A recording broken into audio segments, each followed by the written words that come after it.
നിയമപ്രക്രിയയെ മല്യ ബോധപൂർവം ഒഴിവാക്കുകയാണെന്ന് ബോംബെ ഹൈക്കോടതി. വിജയ് മല്യ ഇന്ത്യയിലേക്ക് തിരികെ വരികയാണെങ്കിൽ മാത്രമേ അദ്ദേഹത്തിന്റെ ഹർജി പരിഗണിക്കുകയുള്ളൂവെന്ന് ബോംബെ ഹൈക്കോടതി.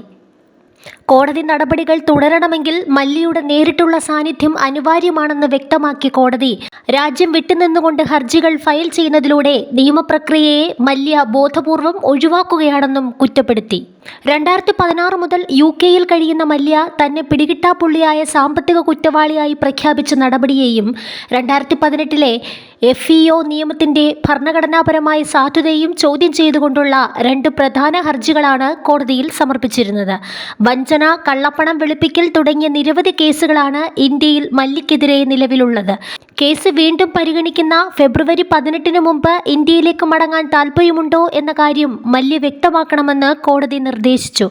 മല്യ കോടതി നടപടികളെ മനഃപൂർവ്വം ഒഴിവാക്കുകയാണെന്ന് രേഖപ്പെടുത്തേണ്ടി വരുമെന്ന് മുന്നറിയിപ്പ് നൽകിയ ബെഞ്ച് ഹർജി തള്ളിക്കളയാതെ അദ്ദേഹത്തിന് ഒരു അവസരം കൂടി നൽകുകയാണെന്ന് വ്യക്തമാക്കി. ഹർജിക്കാരന്റെ നേരിട്ടുള്ള സാന്നിധ്യമില്ലാതെ തന്നെ വാദം കേൾക്കാൻ നിയമപരമായ മുൻഗണനകളുണ്ടെന്ന് മല്യയുടെ അഭിഭാഷകൻ അമിത് ദേശായി വാദിച്ചെങ്കിലും കുറ്റവാളിയായി പ്രഖ്യാപിക്കപ്പെട്ടതിന് ശേഷം മാത്രമാണ് മല്യ നിയമത്തെ ചോദ്യം ചെയ്യുന്നതെന്ന് സോളിസിറ്റർ ജനറൽ തുഷാർ മേത്ത ഇതിനെ എതിർത്തുകൊണ്ട് പറഞ്ഞു.